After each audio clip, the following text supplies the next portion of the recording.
ओम साई राम। आज साई संदेश रे बाबा कहउचंती मोर प्रिय संतान, मु जानिछि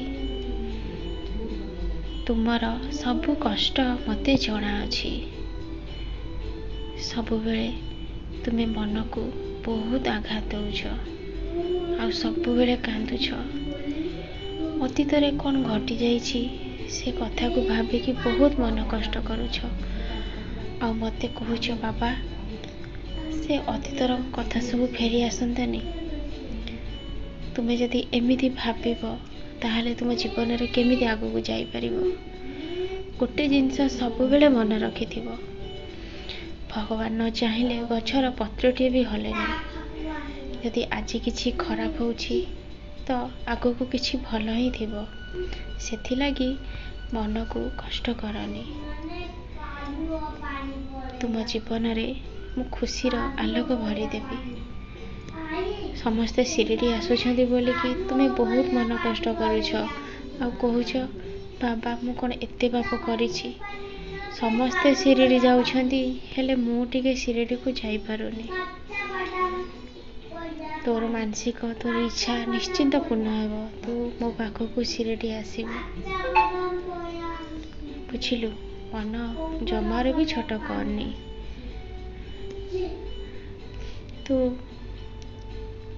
काली मो मंदिर को आसीथिलु किंतु मते पूजा करूछु, किंतु तो मन रे से भल पाइबा से विश्वास आउ देखिबा को पाउनी। मनटा तोर पूरा भांगी जाइछि। सब बेले कहूछु बाबा वर्षे नुह कि 2 वर्ष नुह 10 वर्ष बीती गला हेले ए आखिर लुह सुखिलानी आ मन रे से भरोसा भी हरै बसिछु। किंतु एही वर्ष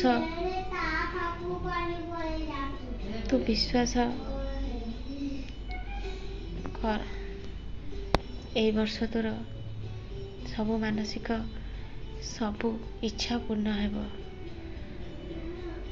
किछि कर्म फल रही जाइथिला जोटा कि पूर्व जन्म रे तू एमिति किछि कर्म करिथिलु, सेथि लागि बहुत कष्ट तते सहिबा को पड़िला।